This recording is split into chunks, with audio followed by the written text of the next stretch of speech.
What a sweet video. I've never Boy, really isn't seen that a that great video. way to start? I genuinely Welcome, still love watching that everybody. video. Yeah, that was actually pretty entertaining. Yeah. Hello. Hi.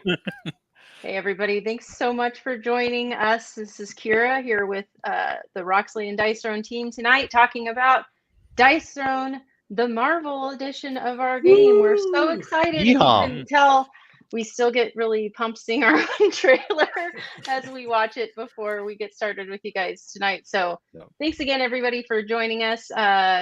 Let's go around the horn. We've got, you guys want to introduce yourself for those that are new to Dice Throne? Sure. Gavin, how about you start? Sure. I'm Gavin Brown, and I'm the director of Roxley. I'm also one of the partners in Dice Throne, and I do a lot of creative direction for the game and graphic design and some game design and development as well. And that's what I do for Dice Throne. How about you, Manny? Tag. I'm Manny Tremblay. I get to draw stuff and help design characters for Dice Throne. That's awesome. That's and what I do. Dr. Strange. I am Nate Chatelier. I wish I had as many skills as Gavin and Manny do. I do game design and game design only for this, but I really enjoy doing it. Awesome. Well, boy, I'm so excited to be here with you guys tonight, as I'm sure our audience is. Let's start off with the obvious question of the night. How excited are you guys to be doing this project? We're pumped. Yeah, it's pretty cool. I'm so excited. It's amazing. This really has been. It's been a dream, definitely a personal dream of mine for 5 years. I have loved Marvel forever, and to be able to actually work on this product now, to be the heroes that I loved playing with as a kid, is a dream come true. It really is. It's awesome. It's amazing. It's been an amazing campaign so far. Really, really smooth going. A lot of that is thanks to Kira, actually.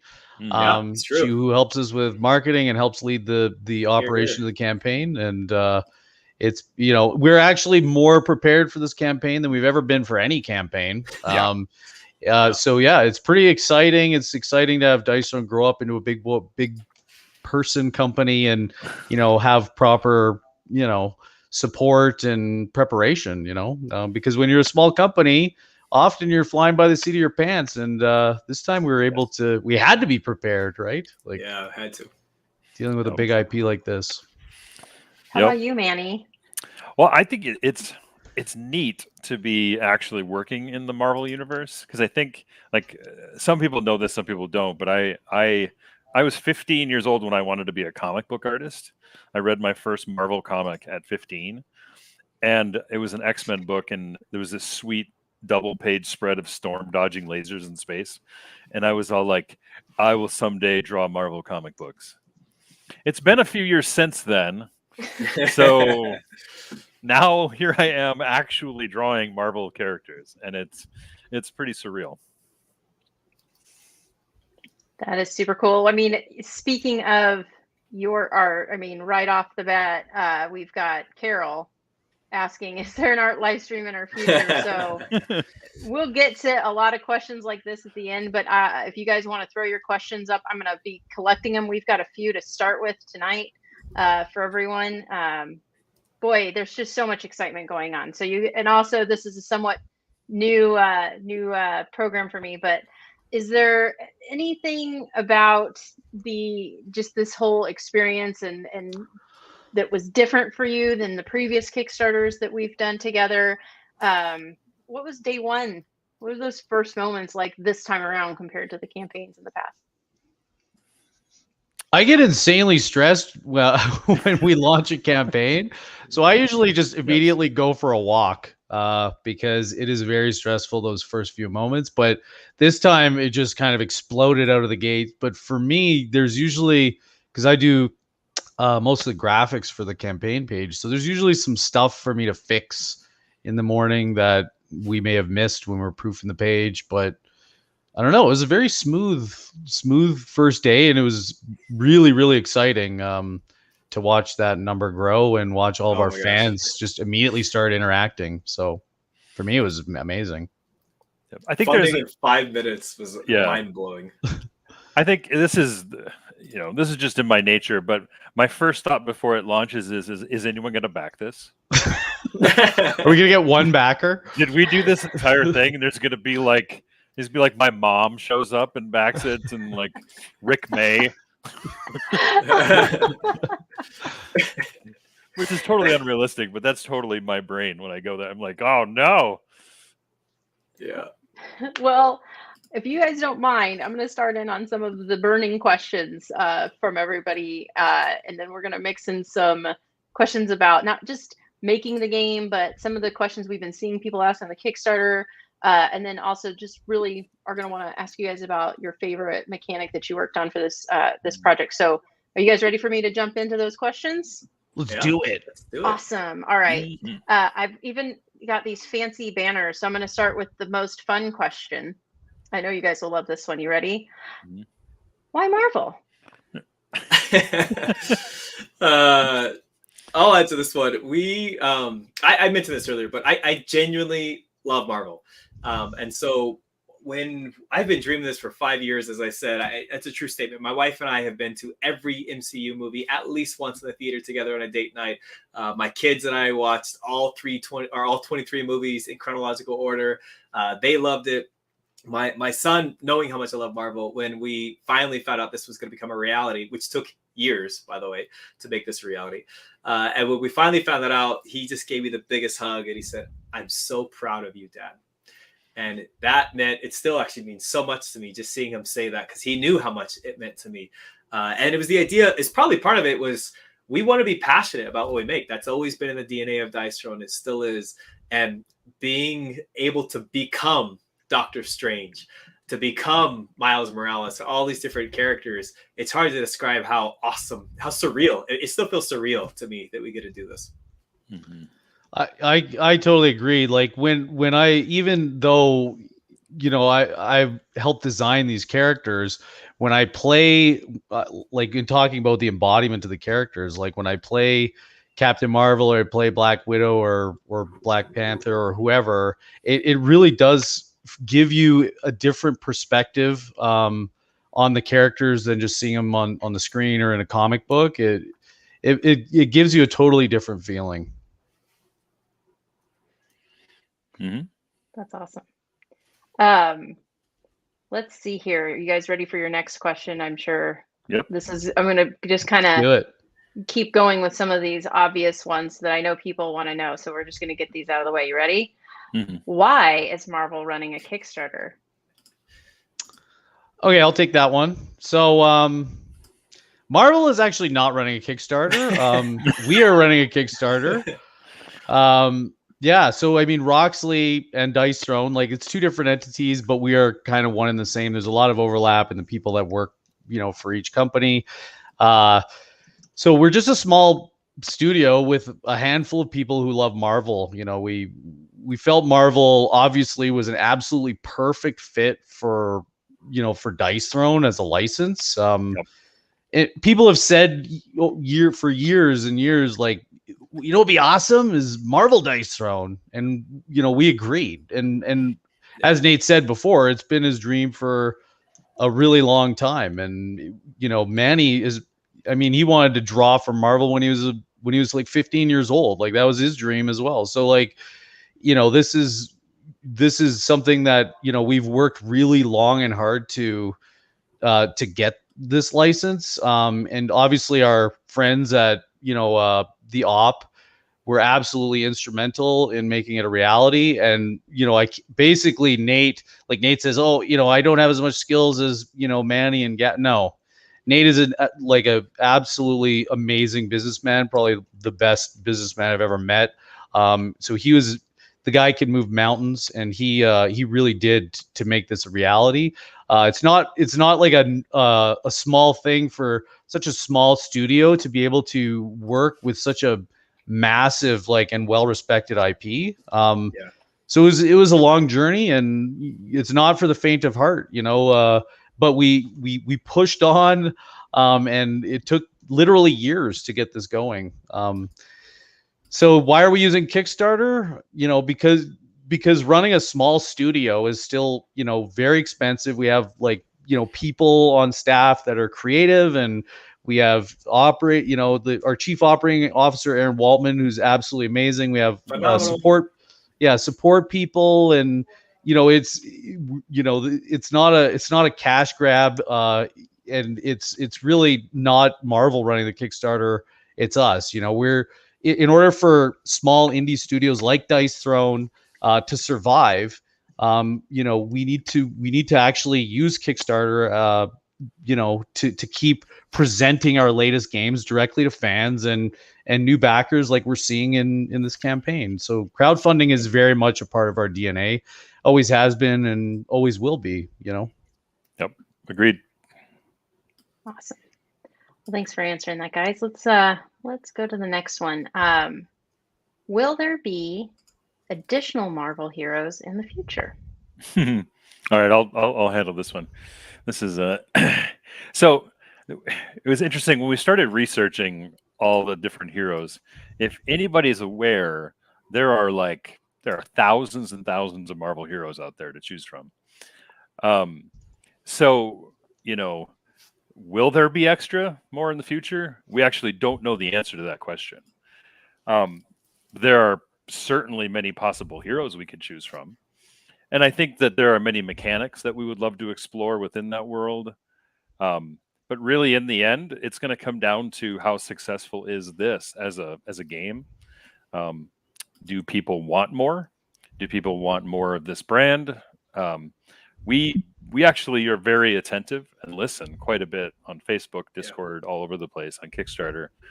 And we're taking that information and we talk about it and we make plans based on that. But as Nate alluded to, and we've mentioned it consistently for 5 years, is that we made a game for us first. And that's simply the truth. So in the end, even if I hate to say if nobody wanted more Marvel, but if we wanted more Marvel, we'd probably make another Marvel season, because it's just something that would be really sweet to do. So we don't. I mean, if they want to work with us again, yeah, which hopefully they do. There's that question too, right? So yeah, I think to clarify, we don't know what the future holds, but during this campaign, these 8 heroes are the first 8 heroes of Marvel Dice Throne. Yeah, that's awesome. Let's go into the next question. I'm popping up a few fun comments here. I don't know if you guys can see them or not, but people are loving your cape, Nate. Yeah, it says Rick, the most undersung hero of them all. Yes. Right. No kidding. Well, here's another fun question. I know it's burning on everyone's minds. I know what my answer is as a fan of the game, and I think a lot of us do, but we're going to ask it anyway. Will there be Marvel DTA, or for those of you new to Dice Throne Adventures in the future? Interesting. There might be. Is the truth of it? We don't totally know. I say we're all having a blast. Throughout this whole process, it was really fun making these heroes, embodying these heroes, playing these heroes. So I would love it if we did, to be honest. But I don't know. One thing I know for sure is we want to make our own heroes again at some point. And the idea of making more heroes sounds very, very fun to me. But I think we'll see what happens. I mean, it'd be fun. People have asked, like, why aren't there any villains, for example, in the game? We have intentionally avoided making villains just in case maybe Marvel Dice Throne Adventures might be in the future. And that's not a hint, wink, wink. We don't know, actually. And we're excited about what the future may hold, but stay tuned. That's awesome. Well, I'm gonna skip ahead a question just because you touched on it. Will you guys ever make original Dice Throne heroes again? I think the answer is yes, absolutely we will. Like I've mentioned it on Facebook and different places, but I have a folder and I believe there are 20 to 30 heroes that we have in various stages of development. From heroes that we've been playtesting to here's a cool piece of art. Nate and Gavin, what do you think? We can make a hero about this, Yeah. And sometimes heroes are born different ways. But I think I think we definitely want to make more of our own. And I don't feel burnt out by the idea of making heroes new, the game mechanics. I feel like if anything, Marvel Dice Throne opened my eyes to even further to how far we can push mechanics. Yeah. Which makes it super exciting to think about where we can go with future seasons of Dice Throne. Yeah, we really push the envelope and trying to, come up with, new and innovative mechanisms for the heroes. And like, I saw one comment, I think it was on Board Game Geek, where somebody was like concerned that we're using all our good ideas on Marvel. Mm-hmm. And I'm not really a believer that ideas are finite. Yep. And so, we come out with every Roxley game and every Dice Throne game, guns blazing. We want to make, like, these are the best mechanics we have to offer you right now. And we're going to come up with more. And we're just going to be challenged to make the heroes even more asymmetrical, even more off the wall than this set of heroes, which is arguably our best set of heroes yet. So I think it's exciting. And designing Dice Throne heroes is fun. It's just fun. It's the best part of everything. Yeah, I'm just gonna chime in here as a fan. Everybody who's seen me in anything on or off of stuff with you guys knows I'm a huge fan of the game, and I have friends who are non-Marvel fans, I guess, which I don't know. Like, they're just new heroes, folks. Like, they're so much fun to play. They're fun new mechanics. Don't get caught up in the IP. Just have fun. That's just Kira's 2 cents for the night. Totally. They're so cool. And I have said this behind y'all's back plenty of times, but I don't know how you keep outshining yourselves with every season with all this cool new stuff. And I can't wait to see how many more seasons we have coming. It's going to be so much fun coming with all this new stuff. So anyway. Yeah, I agree. I'm going to just say on that note, like, this basically is season 3, right? Doctor Strange could have been called the Wizard, and it could have been the exact same abilities and mechanics and everything. But I think it was fun for us that do love Marvel to not just have him be the Wizard, but to make him be Doctor Strange. But in truth, like, this is season 3. It's 8 new original heroes. We didn't borrow, beg, or steal from any past stuff. This is original new hero content. Well, with that, good segue. I'm going to pause on some of the questions because I know we wanted to get some of those out of the way early, but I want to move to talking a little bit more about what you guys enjoy about these new heroes, since we're talking about these really cool new mechanics and things. So I think we want to start here with Nate, because I believe we want to talk more about these amazing illusions. We do. The idea was we wanted to give a little behind the scenes talk about some of our most memorable moments throughout this and what kind of the development process was like. And the illusion tokens were hard to make. We went through a lot of different ideas and concepts of what could these be. I really originally wanted a Loki to have illusion tokens. So he would have a bunch of little illusion tokens, and on each one, you'd have to roll a die, and you would have, if you rolled a 6, then you missed completely and the illusion stayed.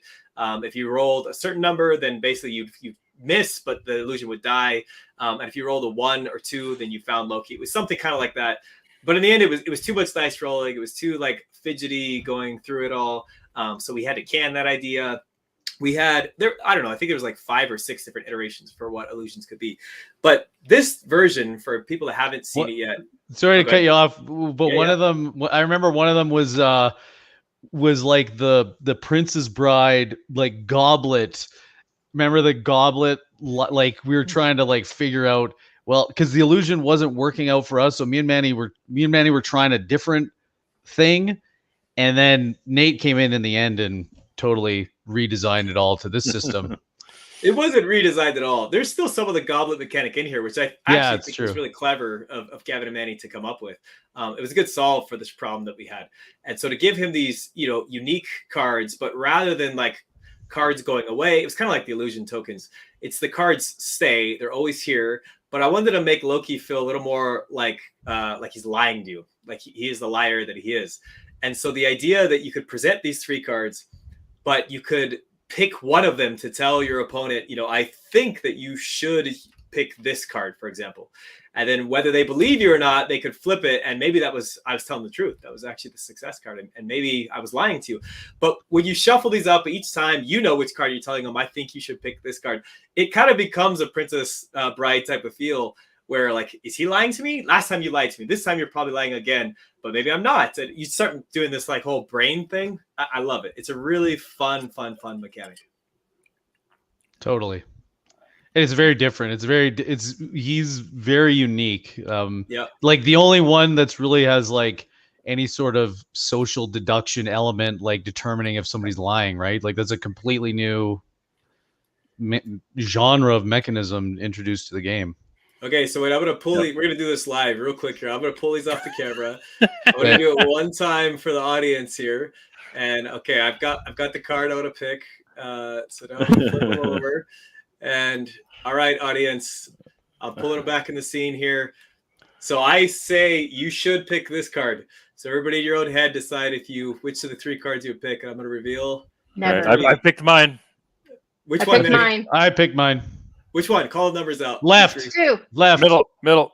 Okay, I said none of you believed me. Oh man, that was the fail. Loki. Yeah. You smart people did not Manny believe got me, it. and that was a success. Anyway, Right, it's really fun to go through that. This art, this is maybe some of my favorite art in the entire game ever. Yeah, it's pretty fun. Is this art of Loki getting beat up. just annihilated. Yes. I love it. Okay. All right. Anything else on Loki you want to talk about, Nate, before we move on to? We'll let it move on. I just want to highlight that one. He's a fun hero all around. I mean, Spellbind is also super unique, but the illusion is what I really wanted to highlight. It's fun. Awesome. As I sit here and scroll infinitely to the wrong hero, here we go. There it is. Let's talk about some kinetic energy. Okay, yeah. So I kind of wanted to talk about kinetic energy, and coming from playing the greatest character in all of Dice Throne, the Barbarian, a character that is, I just love the Black Panther mechanic of the kinetic energy. The idea that as you're getting hit over and over again, you're building up your power, and obviously it's completely thematic to the physical character. But in the game, like obviously I want to hit you. If I'm fighting against the Black Panther, I want to smack him. I want to put poison on you. I want my defense to succeed. But the mind game that plays into, oh no, I'm only doing 4 damage. That's not good. I don't know if I want to do that. Oh no, what should I do? Oh no, yeah, put a poison. When I'm Black Panther, I'm like, please put poison on me. Yeah. There's no other hero in the game that's ever said to themselves, well, I really want them to damage me in the upkeep phase. Yeah. I hope your defense hits me back. I love that mechanic. It's simple, yet it's super engaging when you're playing with them. There's a lot of technique too, right? Because sometimes you're managing you're managing yourself, whether you should try to gain more kinetic energy through an ability or what. And if you get to that exact sweet spot where you're about to unleash, but you don't quite, and then you allow yourself to unleash it at the exact perfect moment, it's very satisfying. Lots of technique. Yeah. Nope. Awesome. All right. Anything else on? I remember. And I know a lot of folks that we sent the copies out to, and all of us have physically played the Black Panther versus Captain Marvel, and it's really fun, kind of with her upkeep versus his passive, and that kind of push pull that they have against each other is a lot of fun. All right, let's talk about kinetic energy, shall we? Nope. No, I'm just kidding. Combos. Which one am I going to now? Combo. Spider-Man. That's where I'm going. I'm just making sure I'm in the right area. It's been a while since I have spent a significant amount of time on TTS, folks. Let's just hope that no one is getting car sick out there. Sorry about that. All right. This is, somebody asked who's my favorite so far, and I want it to be Loki because I love Loki, but I have so much fun just being Miles and flipping around and having fun with the abilities here. So let's talk about all these wonderful combos. Yeah, so combo is a really fun status effect, and it just literally lets you do a whole other offensive roll phase by spending a token. So this is like, I mean, Spider-Man's like core, it's like the core to his character. It's his core status effect, I would say. And, in order to have something this powerful, he actually can't hit super hard because like if you gave the status effect to like Thor, the game would be over in like 3 turns or 4 turns, right? But on Spider-Man, it's very thematic to him in real life. Like he's very, very agile. He's jumping around his opponents, and he's being really annoying, harassing them. On 1 second he's in front of you, punching you in the stomach, and the next minute he's kicking you in the back of the head. Like, so that's really what we wanted to kind of portray with combo, and it really, really makes it makes him feel so thematic. And when we're developing him, I was like, man, we can't put any limit to how many combos you can spend in a turn. That was the original design. And of course, Nate, the man of logic, comes in and is like, I think there's a problem with that. So then, I wanted to, I was resisting as much as I could because it was just so fun to keep being able to keep your turn going. But then I think me and Manny had a game where Spider-Man did like 39 damage in 1 turn. And we're like, okay, I guess it's got to stop at some point. So yeah, we had to nerf it a little bit, but it still remains like probably my favorite status effect in the game. I will add that a couple people have noted that I think it was Joel said combo's transferable. Mouth agape. Oh yes. Oh yeah. Oh yes, it's transferable. You better believe your transference. You're going to want to hold on to that thing for when Spider-Man tries to hoard one. And that's also one way that by virtue of the fact that every character has a transference card, that's just an automatic sort of balance, because when you're Spider-Man and you're carrying that token over to another turn, you're just letting your turn end and you still have that transference on you. There's always a chance that your opponent could steal it. And when you have Scarlet Witch steals a transference, which I think Manny did to me the other day, it can be quite devastating to Spider-Man. So that's kind of like an auto balancing sort of dynamic there. Yep. I don't know what about it. Just when you're playing them, you can it's like I'm jumping around and flip. Like I Totally. am totally into it when we're playing. And if you don't believe me, go watch the live stream from last Friday where I lost to Loki, but that's okay because it was a good fight. All right, let's jump into a little bit more about a lot of people are asking about things around playing against other heroes and how did you do, and you brought up some of the balancing. So why don't we talk a little bit more about that beta testing and that development process that you guys go through? Yeah, I'll show this. We first off, I can't possibly praise our entire beta testing group enough. I mean, this would not happen without them. Like no question about it, would not happen without them. And a special shout out goes to John Hedrick.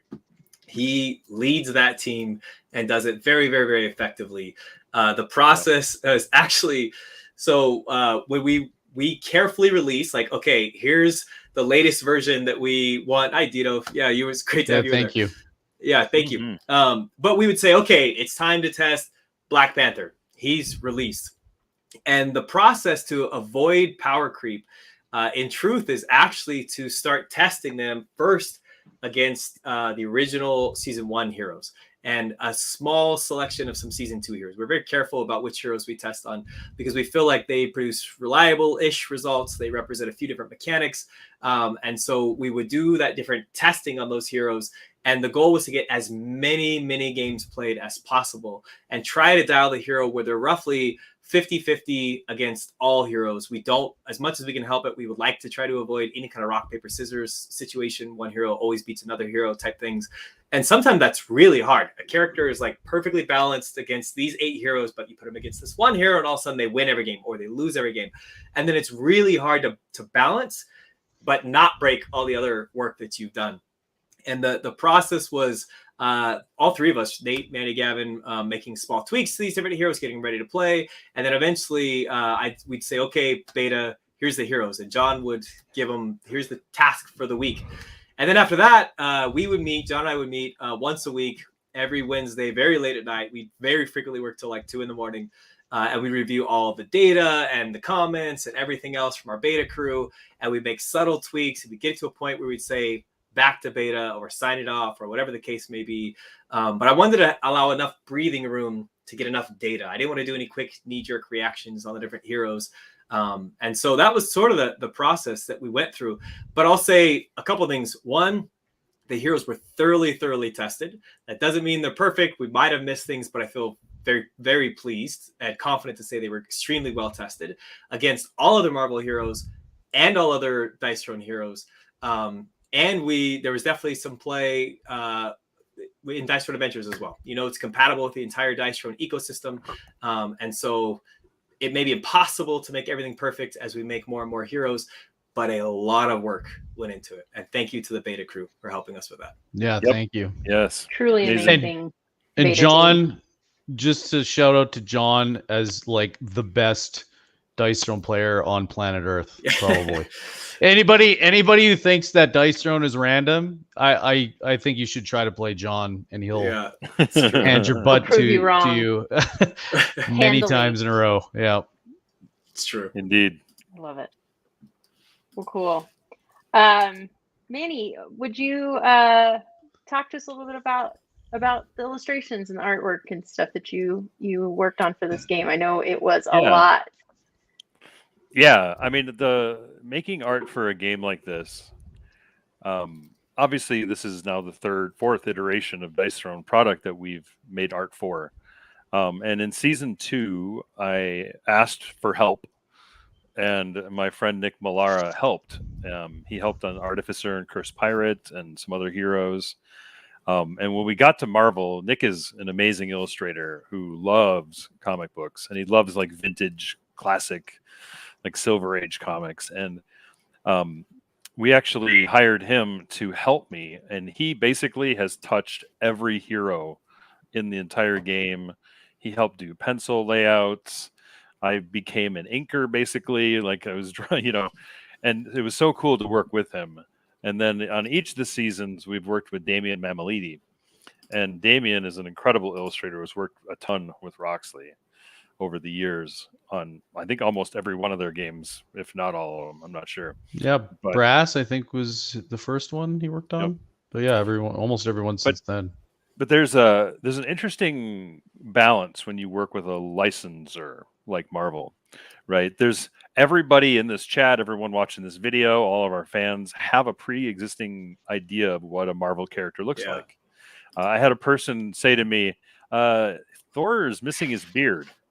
How come you didn't put a beard on Thor? Why does Loki look like that? I thought he should look more like a certain actor, and when you work with a licensor like this, it's like a large sandbox that you get. And within that sandbox, they give a lot of freedom, but I can't be like, Loki's going to be an alligator, right? I can't do that for this. I can't change Thor. I can't make him dark haired. I can't change his outfit. I have to pay respects to the hero, to the style guides that exist within Marvel, and to the lineage of like all of their comic books and the lore and the worlds that they built. But also, I have to pay respect to Dice Throne, because the art style of Dice Throne was born 4 or 5 years ago. And so we wanted to figure out how to properly marry those two together and have them still feel like a Dice Throne product, but become a Marvel-esque, landscape. So it's a lot of work. It's a lot of effort. Artists do a lot of sitting by themselves drawing. It's not really a social task that you get to work with other people on. Unless you're live streaming. Unless you're live streaming, that is true. That's true. Yeah. Which I should probably do more of those in the future. But there's a reason I haven't done a lot of live streams over this year, because this is what I was drawing. So I couldn't be like, hey, everybody, check out this new picture of Thor. For why? Because, I don't know. It's not Thor. There's no beard. It's Nobody true. would have known. So yeah, it's been a very rewarding, and Brian, particularly at Marvel, has been amazing. Like he's a super fan of the game and the product we built in our community, and us as designers and as artists and graphic designers. Like there is no iron hand of Marvel there. It's truly cooperative and really enjoyable. I was like insanely impressed at how good he is with creative direction. Like I could count maybe 1 or 2 times where I didn't perfectly align with what he was saying, but like almost every one of his suggestions, I was like, yeah, I agree. Yep. Yes, you're right. Yes, you're right. So he was kind of like right about everything. It was amazing, actually. And he was never really forceful either. Like he just offers, he's offering suggestions. He felt like part of our team, really. I agree. He is a part of our team. Yeah, he is. Totally. And I'll say that dude is a walking Marvel encyclopedia. I mean, yes, I know it's his job, but still, you could tell he likes it. He loves it. He's passionate about it. And he catches so many little things that help us get approvals down the road smoothly. Like things I would have never thought of, like Black Panther. Are his arms this or are they this? Like I would have never, ever thought to pay attention to that, but he's on it, and just catches it. Yep, totally. So cool. Well, thank you so much for talking more about that. Hey, so what about things that didn't make it in or were nerfed as like oopses? Yeah, the fails, the development fails. Yeah, there you go. Yeah, so one of them, you rolled a 1. There were just some that took, like, I think Doctor Strange actually took the longest, and the first version we kind of had this time turning mechanism, but then we realized and Brian helped us realize that it was he doesn't have the ability to go back in time, but not to mention the mechanics were quite difficult to wrap your head around. The first editions, we had these like rings of Ragador, and Manny, it was so complicated that for me to figure out that, like, you had like these tiles with numbers on them, and you assigned dice to them, and you could like save the state of the die, and there was like 6 of them, and it was like a very Cones of Dunshire sort of hero design. But then eventually Nate kind of swooped in, and we came up with the spell cards, and then Nate and John really made those things sing in the end. So that was one thing that we really, in the end, like, that sort of just developed into something great through a long timeline. But ones that failed that I won't like. One of them was. Before you move on, I have to just say the Doctor Strange spell cards. I don't know. I don't know which of you came up with it. It was one of Gavan or Manny or together or what, but it's one of my favorite mechanics in the whole series, and I love it. So tip my hat to you guys for coming. I don't remember who came up with it, but Manny definitely came up with the first iteration of the cards. Like that, like Doctor Strange, we definitely kind of built that very much together. It's cool hero. He's the best. He's the best hero. Yeah, I can see that. So one of the ones that didn't make it in was Captain Marvel's. I remember Manny presenting Captain Marvel, and like, she's awesome now and she's very powerful. But originally I wanted this. I was like, it'd be awesome, the ultimate defense. And basically the idea was for your defense, you could like do like 13 or 15 damage. I think it was 15 damage. 15. It was 15. And you got to roll your dice, and you got to spend radiance to re-roll those 5 dice 3 times, trying to get an ultimate on your defense. Yes. And it was you could use your like dice manipulation cards and stuff.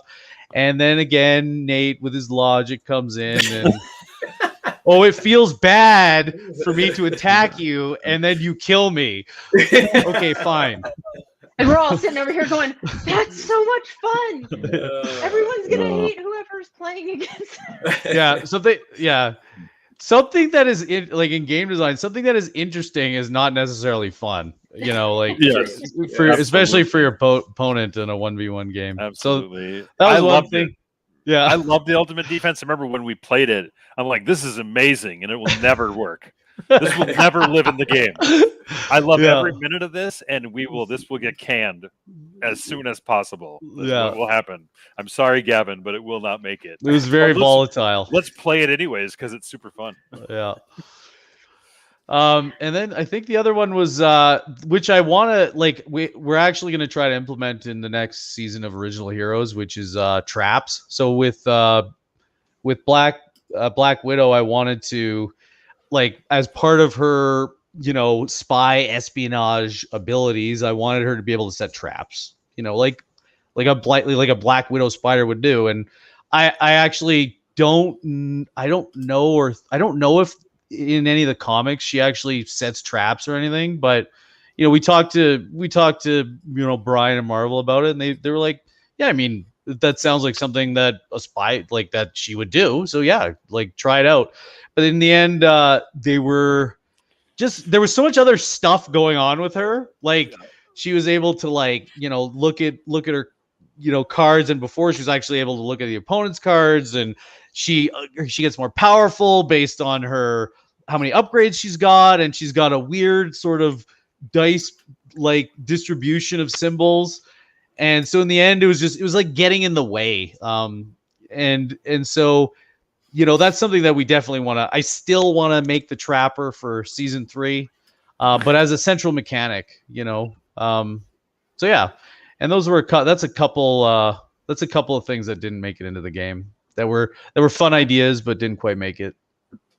Awesome. Well, thank you guys so much. We are close to time, but we still have a few questions we would like to jump into. Are you guys up for a few more? Of course. Yeah. Awesome.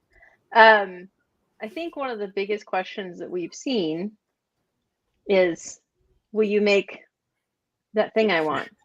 Please. Can you please make the thing I want? Can you make that thing I want? Do you think we'll see more IPs for Dice Run in the future? Yeah, I think I'll answer this one. I think everybody has their favorite IP, whether it's DC. I'm watching Cowboy Bebop right now on Netflix. I love Cowboy Bebop. I would love The Boys. The Boys. I mean, there are so many Boys IPs. Dice Throne. Yeah, there are so many IPs out there that we obviously could never accomplish all of them. And so I think the real key there, again, it'll be a broken record for us, but which IP are we excited about? Which one do we want to do? Which partnerships would be the most interesting with the visuals, but also the game mechanics, right? Would it be cool to, I mean, there's so many, we could just go down a list on and on and on, talking about different IPs that we could potentially work with, but maybe that'll happen. But right now, it's not like we're in secret meetings with all kinds of different IPs. we're literally running a Marvel Dice Throne Kickstarter. So could it happen? Maybe. We don't know. But again, we don't want to. We do want to keep continuing to make our own original IP. Like, yep, of course. We have several, like Manny said, we have lots in the works at several stages. But there's some that are like done, like, and they're like some of the best heroes we've ever made. That one, yeah, that I wish I could talk about right now. That one is good. I agree. One of them's almost my new favorite. That's awesome.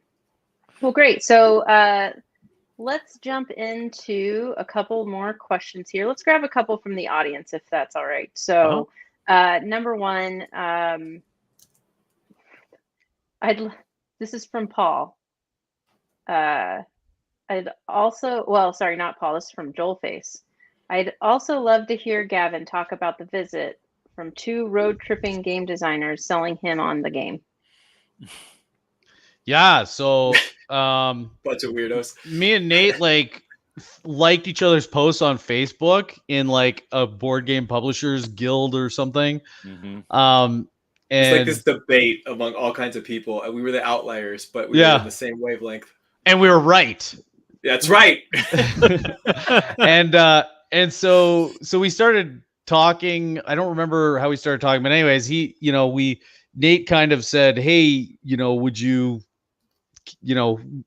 consider working with Dice Throne as Roxley?"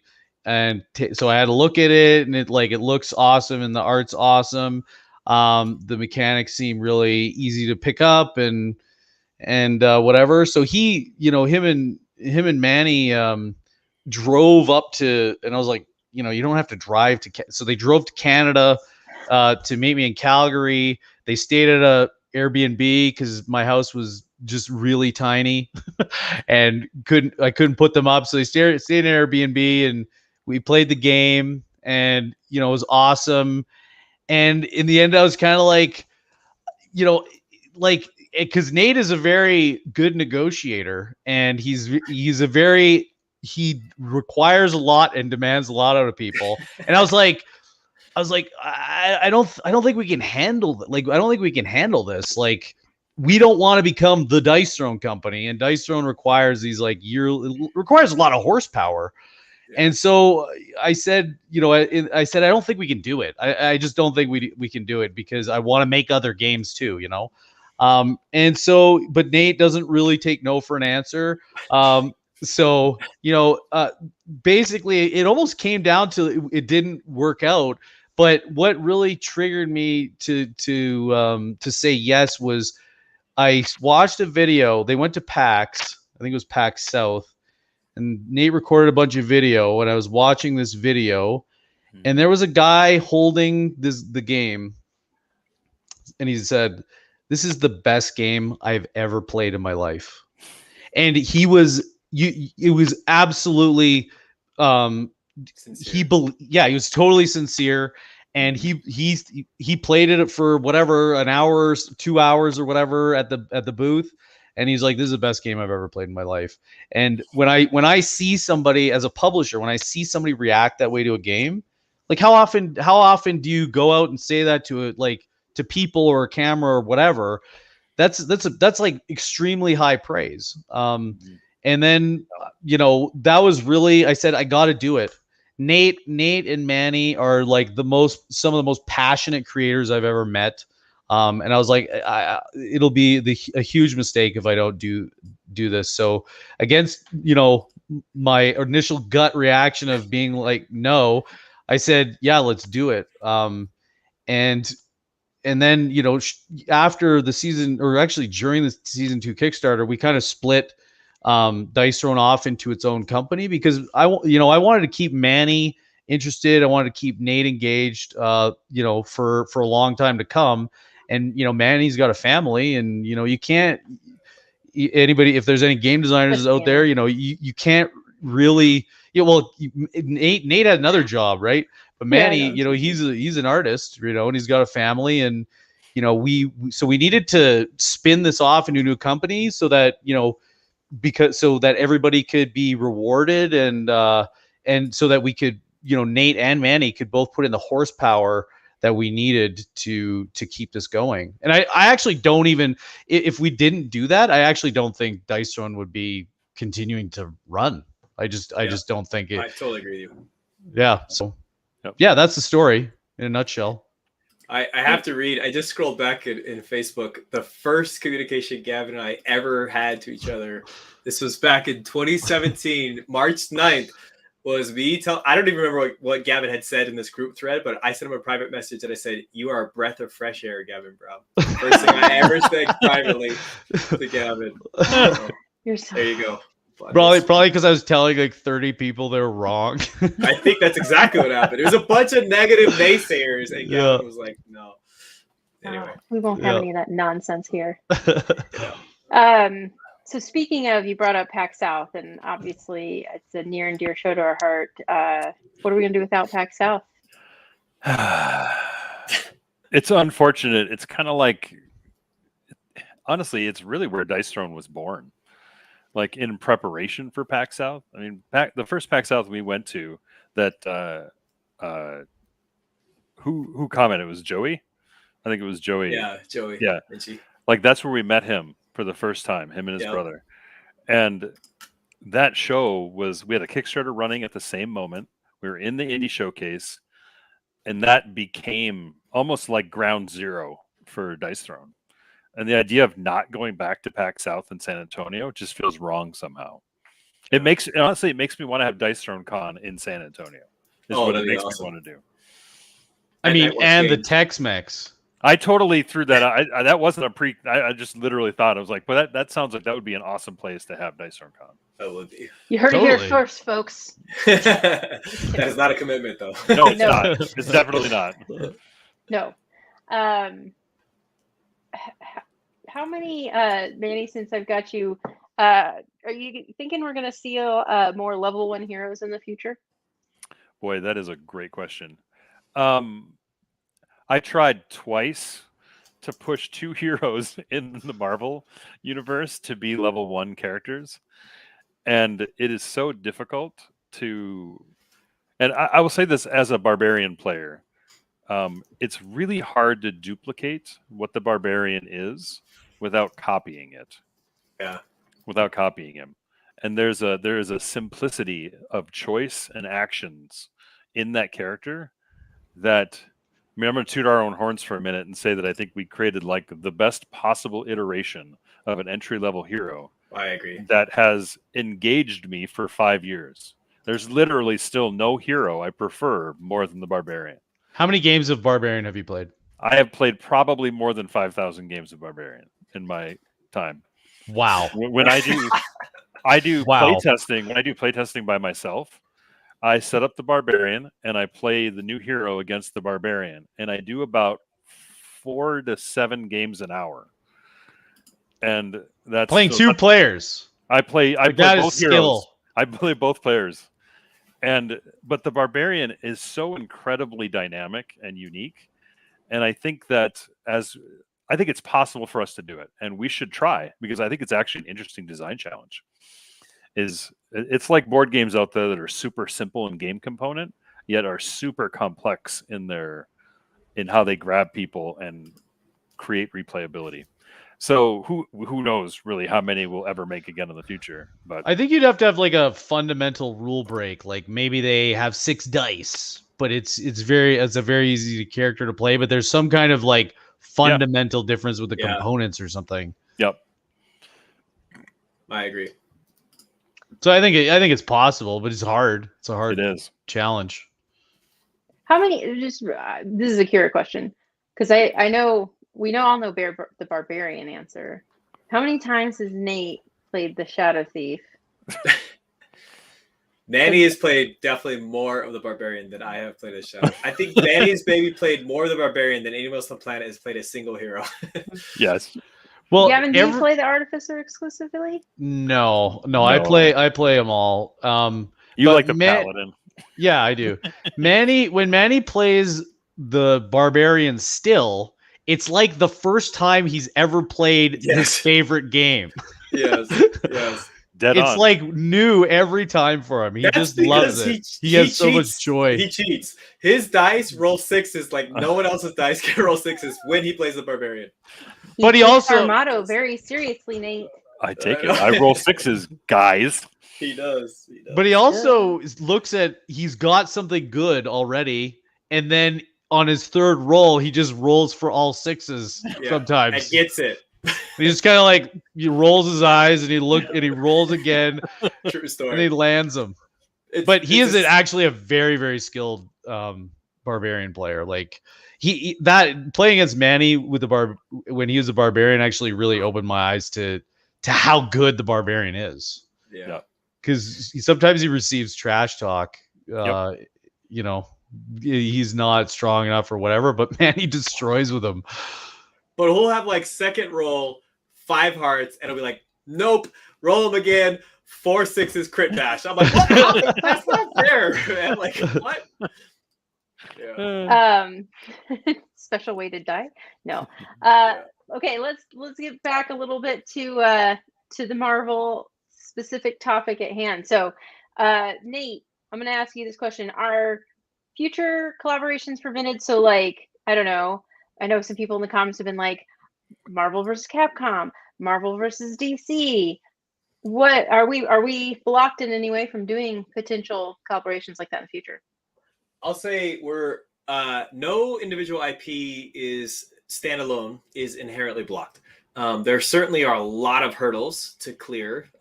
As we said, it was not easy in the Marvel license. Some of them, for example, actually Star Wars IP, there's an exclusive already in North America. So that one is just off the table. So there are some that maybe have things like that going on. But for the most part, we could pursue any IP that we wanted. I feel like we got to be passionate about it to do it. And it has to make sense. Like I want heroes that feel unique and are interesting. I don't want them all to be samey. So it's not just that we're passionate about it. It also has to feel like that hero could be interesting and different than other heroes we have made. Or else I feel like we don't want to do it. Yeah, like for example, like if you did Harry Potter, you know, they're all these characters are going to the same wizarding school, learning the same kind of spells. So that there might not be enough differentiation between the characters. Like, right. It depends. Yep. And that's like, we're talking about that. Like, that's how we chose. That's really the core reason why we chose to remove some of the Marvel heroes from the roster or add other ones, because the ones that we did include in the roster all offered very interesting gameplay mechanisms that we could introduce. So yeah, but specifically, can we do like Marvel versus Capcom? That's complicated, is the truth of it. You get two different licensors both involved in a single project. I'd say it's not a no, but it's that's a big undertaking. So we'll see. And then there's the level of, the truth is, like I saw somebody else ask, were you prepared for the negativity? The hard thing with doing licensed IP is people have preconceived ideas of what it should and should not be, or brands that they do or don't like. And so, for example, like I love Marvel. There are plenty of people who don't want Marvel. To each their own, right? But the point here is we want to make things that we love. I'm sorry if you don't love what we love, but we're going to keep making what we love. And that's kind of how we have decided the path that we'll take into the future. Yep. It's kind of been working so far. So let's dive into, since we are talking about, well, our favorite game, which is our favorite Marvel hero. Let's start with Gavan. Ooh. My favorite in Dice Throne. In all of Dice Throne. No, like Marvel. in just Marvel. Yeah. Okay. Yeah. I think I think probably Thor, because the Thor was the first one that I really had the opportunity to like design the core of, and I'd thought about him for a really long time, and I love the hammer mechanic, and I just all around, I think, yeah, he's my favorite because he means a lot to me, because it was the first time that I really got to, design my own character for the universe. So, yeah. He's super fun. Yes. How about you, Manny? Boy, that's tough. I mean, I would have to go with the Barbarian. Wait, sorry. On brand. Sorry, brand. Actually, I think the one I had the most fun working on so far was probably Scarlet Witch, because she kind of represents part of what I love about Dice Throne is the volatility and the aggressive volatility of a hero. I joke that my top 5 are 4 barbarians and a pyro. That's like my top 5 characters, and that is true for me. And so when I play Scarlet Witch, and she was more intense, like an early iteration. She was like a volcano of magic and crazy and damage. And she had to get reeled in, of course, because that's the nature of design. But there's something about the way she conjures up spells, conjures tokens, warps reality, and then her crackle is so dynamic and lively and fun. So I think if I had to pick one from this set, it would probably be Scarlet Witch. And when Manny every time Manny sits down and he pulls the Scarlet Witch board in front of him and components, he's like, "This hero's so fun." Like he's just always, "This hero's so good. She's just so good." She is fun. Yep. Hard not to feel that way about a lot of them. So, how about you, Nate? Well, you can tell by the way I'm dressed. My favorite is Loki. No, I'm just kidding. I do like Loki. Actually, I don't know. It's a toss up to me between Loki and Doctor Strange. To be honest, I think Loki is the mind game aspect is so satisfying. It's so fun both ways. Even like there's some. Was it Manny or John Hedrick? I can't remember. I played one game where you busted me like 6 times straight. And I kept trying to like change my strategy and how I was trying to lie to you. It might have been against John. But even as I was losing this over and over again, I was still having a blast. I was like, this mechanic is so fun. It adds like a new layer of fun to the game. But I think but Doctor Strange, like if I am playing to win, I think I would play Doctor Strange. I love his spell book. I love his complexity. I like more complex heroes. And he's probably my favorite. Although shout out to I gotta say to Black Widow too. That upgrade mechanic, I love that curve totally up the front.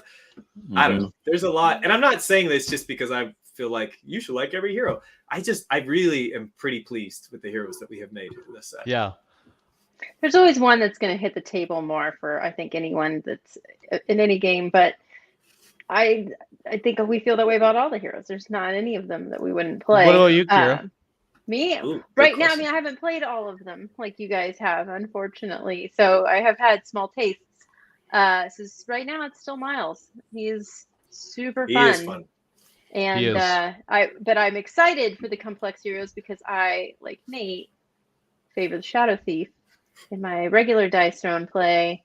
So I'm all for that fun complexity and being super brutal in my play. So, but that's part of why I actually really enjoy playing Spider-Man, because I can just be chaotic, frankly, and flip around and be Spider-Man and really have a lot of fun with it. So I'm sorry, I have to share this. My son the other day beat his grandfather with the Shadow Thief. Grandfather was playing the Paladin, and my son just annihilated him. And he looked at me and he was all like, "Dad, you want to try?" And I'm like, "Well, you pick my hero, son." And he's like, "Play the Paladin. I want to see if you can beat me." And I'm like, little man, this is on. Bring it on, buddy. And I beat him 35-0 with the Paladin. And the whole time he was like, "Grandpa, this is how you play the Paladin."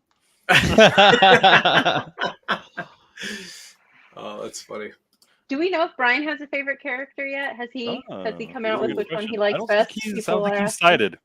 I don't think he's decided yet. We'll have to find that out and report it in a future update, maybe. But I have to I got to interject one quick thing. It was Tony who asked that question. I don't even know if I'm saying your name right. Siribriani, I think. But Tony plays a very, very important role to the story of Dice Throne Marvel. When I've been wanting, as you know, I've been wanting this for a long time, and we saw the Op had a booth at PAX South. I can't remember which convention we were actually at, or Gen Con, I think. Anyway, we saw Tony there. They had Thanos Rising, and I went up to the booth to say, "Hey, I want to talk about licensing and Marvel, and who made this game? Who knows about this? Who can I talk to?" I got referred to Tony, and he came back and he played Dice Throne. And we ended up doing like a game swap as well. And he really liked the game and thought it would be a great fit. And then Tony introduced us to other people at USA Opoly.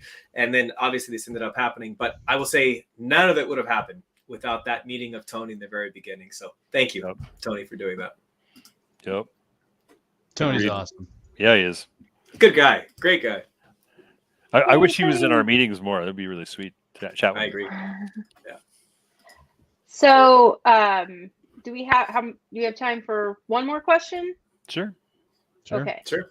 So tomorrow is round 2 of the Friday night fights hosted by the Woo. Board Game Spotlight. Derek and Oh, Lindsay yeah. got everybody down. So we're getting our winner in instead of having 2 separate matches. The 3 of you are going to show off a King of the Hill. The King of the Hill match is anyone? And explain what it is for the audience so they know what to expect. Yeah. Oh, okay. It's a free for all, but if you attack the person with the most health, you get a free card. You draw a card. Yep. You don't have to, but it incentivizes you if you do. Yep. Right. Yep. Keeps it a little bit more fair. Yeah, only be one winner. That's right. This is how you play. This is one of the modes that you can play differently. So instead of 1v1, so 2v2 is a partner game. This is a little bit different. So one of these 3 will move on to the 3rd round, looking to get into the finals for our fun tournament every Friday. So who are you playing, and who do you think will win? We'll start with Nate this time. I mean, Doctor Strange, he's got this, guys. I got this. And if he doesn't win, then I'll just rewind time and still get this. There you go. All right, Gavin. I'm gonna try Black Widow. And who do you think will win? Well, Black Widow. I mean, I hope she does. It depends on if these guys gang up on me or not. But I think, I'm pretty sure Black Widow will win. Awesome. She's just gonna. If she was left alone and we didn't pay attention to you, then she's very dangerous. Yeah, she is. Somebody said in the comments that when she get her whole board upgraded, for the wish your opponent the best of luck. So true story, man. Yep. Manny, who are you be playing tomorrow? I think I'm playing Scarlet Witch. I'm pretty sure. I think you might be. I think I am. I am gonna make Nate roll my dice every turn. Oh, that's no fun. If I can. Bubba says if Nate doesn't win, the Kickstarter is off. When did that happen? Sorry, Bubba. Not true. Oh my goodness. Well, we're gonna have a lot of fun with everybody tomorrow. Tune in to see the winners from last week take on each other. This will be on Board Game Spotlight. You can find the link on our Kickstarter updates and at the top of our Kickstarter page once we go live tomorrow night. And I think that's it for tonight. Thank you guys so much. I think final thoughts before we say goodbye? Yeah, Manny is gonna do a sign off, right? Yeah, I think so. Ultimately. I see what you did there. We really want to say thank you to you guys. I mean, the people watching this, the people who watch it in the future. Dice Throne is obviously we state this over and over. It's a passion project that Nate and I built in his kitchen. And then Gavin joined and made the entire thing better. So much better. And we have created a partnership, friendships. From the very beginning, we engaged with the fans the best we could. It was so cool to see Carol in here and Anthony. Anthony is one of my favorite Dice Throne players. And it's so cool to engage with people and to spend time with people. And I look forward to conventions again when we can get together and play. That'll be really awesome. But I think a Kickstarter like this might sound contrived to a lot of people, but Kickstarters and projects like this don't happen just because the 3 of us want to make it. They happen because people get together and they play the game and they share it with each other, like Rick and Joel. Yeah. And, Aaron Waltman getting involved. I mean, Aaron Waltman from the co-creator of The Cursed Pirate as a fan, because he backed it because he wanted to make a pirate character for his friend. To now him working for our company and literally being like the foundation, like he's like the strength our company sits on. It's so incredible. And I think we're just super grateful for you guys and for the fact that you're here with us. You don't have to be. There's 30 new games every Tuesday on Kickstarter.